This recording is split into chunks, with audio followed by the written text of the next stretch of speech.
Hello दोस्तों, PhD का एक नया नोटिफिकेशन स्टार्ट हो गया है जो कि पौंडीचेरी यूनिवर्सिटी से है। दोस्तों ये नेक द्वारा ए ग्रेड प्राप्त है और दोस्तों ये एक सेंट्रल यूनिवर्सिटी है, काफ़ी अच्छी यूनिवर्सिटी है ये। दोस्तों इसके अंदर आप आवेदन कर सकते हैं और काफ़ी सारे सब्जेक्ट भी यहाँ पर दिए गए हैं। तो एलिजिबिलिटी की बात करें तो सबसे पहले इन्होंने बताया है कि आपके पास में मास्टर डिग्री होनी चाहिए और जो कि 55% मार्क्स मांगे गए हैं मास्टर डिग्री के अंदर। तो आपके 55% मार्क्स हैं तो आप आवेदन कर सकते हैं और 5% का दोस्तों रिलैक्सेशन भी रहता है इसके अंदर। तो पूरी इन्फॉर्मेशन इनके ब्रोशर में मिलेगी आपको, जो कि हम आपको अभी दिखाएंगे। और जो मोड ऑफ सिलेक्शन होगा वो इंट्रेंस एग्जाम के तौर पर रहने वाला है और इंटरव्यू के तौर पर रहने वाला है, क्योंकि यहाँ पर एग्जाम्प्टेड कैटेगरी वालों के लिए कोई आवेदन नहीं मांगा गया है। तो ये सिर्फ इंट्रेंस एग्जाम कैटेगरी वालों के लिए आवेदन है।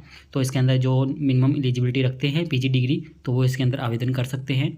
एप्लीकेशन फ़ीस की बात करें तो दोस्तों SC/ST के लिए 750 रुपये फ़ीस रहने वाली है और PH और ट्रांसजेंडर कैटेगरी वालों के लिए नील है और अदर के लिए 1500 रुपये फ़ीस यहाँ पर रहने वाली है। और दोस्तों आगे इन्होंने इंपॉर्टेंट डेट बताई है। तो 12 अगस्त से ये फॉर्म स्टार्ट हो गया था, लास्ट डेट इसकी 26 अगस्त रहने वाली है। तो 26 अगस्त तक आप इसका आवेदन कर सकते हैं। दोस्तों अब हम इनकी कुछ अदर इन्फॉर्मेशन दिखा देते हैं जो इनके ब्रोशर में दी हुई है। दोस्तों ये इनका ब्रोशर है, इसके अंदर पूरी इन्फॉर्मेशन आपको देखने को मिल जाएगी। और सबसे ऊपर यहाँ पर लिखा भी हुआ है थ्रू एंट्रेंस एग्जामिनेशन ओनली। तो सिर्फ एंट्रेंस एग्जाम के तौर पर ही इसके अंदर आवेदन मांगा गया है। सबसे पहले नीचे यहाँ पर इन्होंने यूनिवर्सिटी के बारे में और ये जो भी डिनो स्कूल्स हैं उनके बारे में बताया गया है और एप्लीकेशन फ़ीस के बारे में फिर से बताया गया है। और यहाँ पर इन्होंने एप्लीकेशन किस प्रकार से फॉर्म फिलअप करना है तो वो भी बताया गया है। और ये कैटेगरी वालों के लिए बताया गया है, ध्यान से देखिएगा। और हॉल टिकट इंट्रेंस एग्जाम सभी के लिए बताया गया है और जो एग्ज़ाम रहने वाला है वो CBT मोड पर रहने वाला है। और दोस्तों इसके काफ़ी सारे एग्ज़ाम सेंटर हैं जहाँ पर आप ये एग्ज़ाम दे सकते हैं। और दोस्तों यहाँ पर आगे इन्होंने मॉक टेस्ट का बताया है। पूरी इन्फॉर्मेशन आपको दोस्तों यहाँ पर देखने को मिल जाएगी, तो यहाँ पर आप देख लीजिएगा। और आगे इन्होंने कुछ और इन्फॉर्मेशन भी दी है, क्राइटेरिया किस प्रकार से रहेगा। ये 70% अटेंडेंस रिक्वायरमेंट यहाँ पर बताई गई है मिनिमम।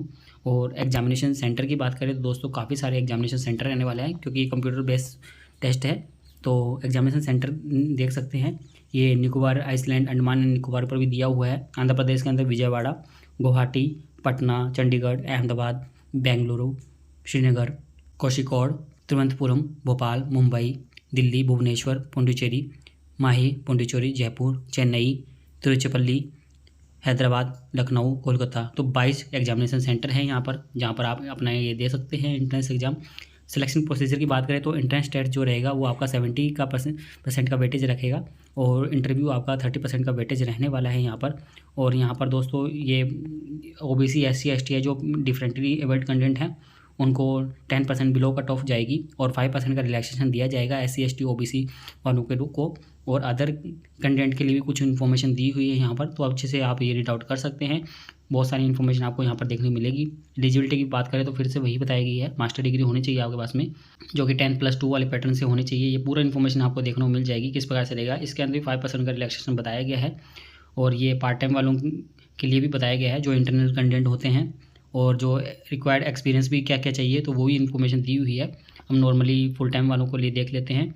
और दोस्तों इसके अंदर ये फिर से इन्होंने एंट्रेंस एग्जाम का बताया हुआ है, सिलेबस भी बताया हुआ है कि रिसर्च मैथोडोलॉजी 50% रहेगा और सब्जेक्ट स्पेसिफिक 50% रहने वाला है यहाँ पर। और यहाँ पर दोस्तों कुछ और इन्फॉर्मेशन बताएं तो दोस्तों यहाँ पर नेगेटिव मार्किंग भी रहने वाली है, जो कि आपको यहीं पर ही देखने को मिलेगी, इन्होंने यहीं पर मेंशन की हुई थी। तो दोस्तों एक बार देख लीजिएगा ध्यान से, क्योंकि अभी हमें ये नहीं मिल रहा है बट इन्होंने यहाँ पर बताया है कि प्रत्येक जो क्वेश्चन रहेगा वो 4 मार्क्स का रहेगा और 1 मार्क्स की नेगेटिव मार्किंग रहने वाली है। तो ये देख लीजिएगा, नेगेटिव मार्किंग इसके अंदर रहेगी, तो आप अच्छे से रीड आउट कर लीजिएगा। हम ये सब्जेक्ट बता देते हैं आपको। सब्जेक्ट के अंदर इन्होंने एंथ्रोपोलॉजी के लिए बताया है, जो कि 4 की सीट के लिए आवेदन है और मास्टर डिग्री एंथ्रोपोलॉजी के अंदर मांगी गई है। ऐसे ही हम सब्जेक्ट बता देते हैं, काफ़ी सारे सब्जेक्ट यहाँ पर दिए हुए हैं, आप ये एलिजिबिलिटी देख सकते हैं। साथ में अप्लाइड साइकोलॉजी के लिए 4 सीट है, बैंकिंग टेक्नोलॉजी के लिए 35 सीट है, बायोकेमिस्ट्री एंड मोलिकुलर बायोलॉजी के लिए 9 सीट है, बायो इन्फॉर्मेटिक्स के लिए 14, बायोटेक्नोलॉजी के लिए 4, केमिस्ट्री के लिए 28, कॉमर्स के लिए अंदर पौंडीचेरी के अंदर 5 सीट है, 9 सीट कराकल के अंदर है, 4 सीट कम्युनिटी कॉलेज के अंदर दी हुई है यहाँ पर। और computer science and engineering computer science के अंदर 16 सीट पौंडीचेरी के अंदर है, 22 सीट करकाल के अंदर है, 11 सीट कम्युनिटी कॉलेज के अंदर है। डिजास्टर मैनेजमेंट के अंदर 4 सीट दी गई है और अर्थ साइंस के अंदर 14, इकोलॉजी एंड एनवायरमेंटल साइंस के लिए 4 सीट है, इकोनॉमिक्स के लिए 8, एजुकेशन के लिए 9, मास कम्युनिकेशन के लिए 6, इलेक्ट्रॉनिक्स एंड कम्युनिकेशन इंजीनियरिंग के अंदर 13, इंग्लिश के अंदर पौंडीचेरी के अंदर 8 सीट दी गई है, 4 सीट कम्युनिटी कॉलेज में दी गई है, इन्वायरमेंटल टेक्नोलॉजी के लिए 6 सीट है, food science and nutrition, food science and technology के लिए 16 सीट यहाँ पर बताई गई है। आगे फ्रेंच के लिए इन्होंने 6 सीट बताई है, ग्रीन एनर्जी टेक्नोलॉजी के लिए 27, हिंदी के लिए 4, इंटरनेशनल बिजनेस के लिए 25, मैनेजमेंट के अंदर जो स्पेशलाइजेशन है काफ़ी सारे उनके अंदर सीटें बताई गई हैं यहाँ पर कि फाइनेंस के अंदर 5 सीटें रहने वाली है, मार्केटिंग के अंदर 11, ह्यूमन रिसोर्स के अंदर 4 और एचआर के अंदर 9 रहने वाली है, जिसके अंदर की 34 सीटें पौंडीचेरी के अंदर है, 7 सीट कारकल के अंदर है तो और कम्युनिटी कॉलेज के अंदर 5 सीटें हैं। मरीन बायोलॉजी के अंदर 9 सीट यहाँ पर बताई गई है, मैथमेटिक्स के अंदर 4, माइक्रोबायोलॉजी के अंदर 4, नैनो साइंस एंड टेक्नोलॉजी के लिए 18, फिजिकल एजुकेशन एंड स्पोर्ट्स के लिए पौंडीचेरी के लिए अंदर 4 सीट है, 3 सीट कम्युनिटी कॉलेज के लिए है और फिजिक्स के अंदर 33 सीट है, संस्कृत के लिए 4, सोशल एक्सक्लूजन के लिए 4 सीट है, सोशल वर्क के लिए 4, वुमेन स्टडीज़ के लिए 6, स्टैटिक्स के लिए 16, टूरिज्म स्टडीज़ के लिए 4, तमिल के अंदर पौंडीचेरी के अंदर 2 सीट है, 2 सीट कम्युनिटी कॉलेज के अंदर बताई गई है दोस्तों यहाँ पर। और दोस्तों आगे इन्होंने एफिलिएटेड कॉलेजेस के लिए सीट बताई है, जिनमें कि आप देख सकते हैं पहला जो कॉलेज है ICMR के अंदर पौंडीचेरी के अंदर जूलॉजी के अंदर 1 सीट है, माइक्रोबायोलॉजी के अंदर 8 सीट है और दूसरा ICMR रीजनल जो मेडिकल रिसर्च सेंटर है उसके अंदर मेडिकल एंटोमोलॉजी के अंदर 2 सीट है, मेडिकल माइक्रोबायोलॉजी के अंदर 2 सीट है और जूलॉजिकल सर्वे ऑफ इंडिया के अंदर टैक्सोनॉमी के अंदर 2 सीट है, इकोलॉजी के अंदर 1, जू जियोग्राफी के अंदर 1 सीट है, मरीन बायोलॉजी के अंदर 1, फिशरीज के अंदर 2 है, कॉलेज ऑफ नर्सिंग के अंदर 4 सीट है और ऐसे ही अदर बताएं तो मदर टेरेसा को पोस्ट ग्रेजुएट कॉलेज के लिए यहाँ पर फार्मेसी के लिए 4 सीट है, नर्सिंग के लिए 28, एकोल फ्रेंचाइजीज के अंदर संस्कृत के लिए 2 सीट है और फ्रेंच इंस्टीट्यूट ऑफ पौंडीचेरी के अंदर इंडोलॉजी के अंदर 1 सीट है, एकोलॉजी के अंदर 1, सोशल साइंसेज के लिए 1 सीट है और मनाकुला के अंदर यहाँ पर इलेक्ट्रॉनिक्स एंड कम्युनिकेशन इंजीनियरिंग के लिए 11 सीट है, पंडित जवाहरलाल नेहरू कॉलेज के अंदर यहाँ पर एग्रीकल्चर इकोनॉमिक्स के लिए 7 सीट है, एग्रोनॉमी के लिए 5, जेनेटिक्स एंड प्लांट ब्रीडिंग के अंदर 4, सॉइल साइंस के लिए 4, वेजिटेबल साइंस के लिए 3 यहाँ पर बताई गई है, नेशनल इंस्टीट्यूट के अंदर मरीन बायोलॉजी के लिए 6, माइक्रोबायोलॉजी के लिए 6, बायोटेक्नोलॉजी के लिए 6, बायोइन्फॉर्मेटिक्स के लिए 2, राजीव गांधी इंस्टीट्यूट के अंदर वेटनरी बायोकेमिस्ट्री के लिए 2, वेटनरी पैथोलॉजी के अंदर 2, वेटनरी पब्लिक हेल्थ के अंदर 2, वेटनरी मेडिसिन के अंदर 3, एनिमल रिप्रोडक्शन के अंदर 2। ऐसे ही इन्होंने कांची मम्मी VR सेंटर के अंदर यहाँ पर इन्होंने बॉटनी के लिए 6, कॉमर्स के लिए 6, इंग्लिश के लिए 4, फिजिक्स के लिए 10, तमिल के लिए 13, जूलॉजी के लिए 4, केमिस्ट्री के लिए 3 बताई गई है। तो इस प्रकार से यहाँ पर इन्फॉर्मेशन दी हुई है, आप नोट डाउन भी कर सकते हैं, यहाँ पर पूरी इन्फॉर्मेशन दी हुई है, रिलैक्सेशन बताया गया है, कट ऑफ किस प्रकार से रहेगी, परसेंटेज किस प्रकार से बनेगी।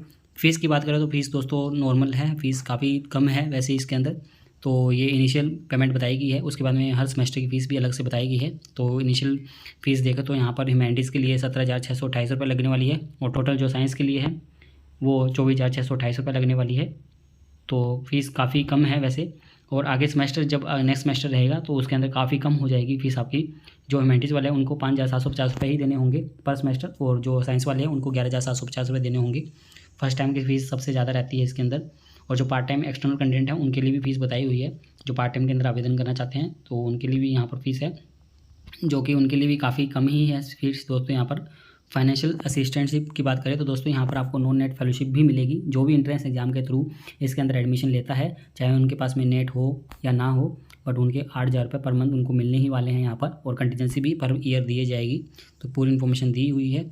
और रिजर्वेशन किस प्रकार से रहेगा तो SC ST कंटेंट के लिए 7.5 रिजर्वेशन रहता है, OBC वालों के लिए 27%, ऐसे पूरा इन्फॉर्मेशन दी हुई है। आप देख लीजिएगा, अच्छे से इन्फॉर्मेशन यहाँ पर दी हुई है और पूरा आगे और भी इसके बारे में लिखा हुआ है, आप रीड आउट कर सकते हैं। कॉन्टैक्ट डिटेल्स नीचे दी हुई है, ये आप देख सकते हैं दोस्तों। ये पेज नंबर 4 के अंदर यहाँ पर दिया हुआ है कि ये 120 मिनट्स का ड्यूरेशन का एग्जाम रहने वाला है, जो कि 100 मल्टीपल चॉइस क्वेश्चन आएंगे इसके अंदर। और दोस्तों ऊपर जब आएंगे आप सेकंड पॉइंट से ऊपर डिफेंस पर्सनल से ऊपर देखेंगे तो यहाँ पर लिखा हुआ है कि 4 मार्क्स का यहाँ पर पेपर एक क्वेश्चन रहेगा, और नेगेटिव मार्क्स के अंदर आपको -1 हो जाएंगे तो जो रॉन्ग आंसर रहेगा। तो इस बात का ध्यान रखिएगा कि यहाँ पर नेगेटिव मार्किंग भी है एंट्रेंस एग्जाम के अंदर। बाकी बहुत ही अच्छी यूनिवर्सिटी ये रहने वाली है दोस्तों, इसके अंदर आप आवेदन कर सकते हैं दोस्तों। इससे रिलेटेड सभी लिंक आपको हमारी वेबसाइट पर मिल जाएंगे, जिसका लिंक हम डिस्क्रिप्शन के अंदर दे देंगे। और दोस्तों रिसर्च प्रपोजल से रिलेटेड सर्वे चाहिए तो आप हमें कॉन्टैक्ट कर सकते हैं, आप हमें ईमेल भी कर सकते हैं या टेलीग्राम पर भी जुड़ सकते हैं। और दोस्तों उम्मीद करते हैं आपको हमारे द्वारा दी गई जानकारी अच्छी लगी होगी। यदि आपको हमारे द्वारा दी गई जानकारी अच्छी लगी हो तो आप हमारे चैनल को सब्सक्राइब कर सकते हैं, और आप हमसे टेलीग्राम पर भी जुड़ सकते हैं ऐसे ही PhD से रिलेटेड नए अपडेट के लिए।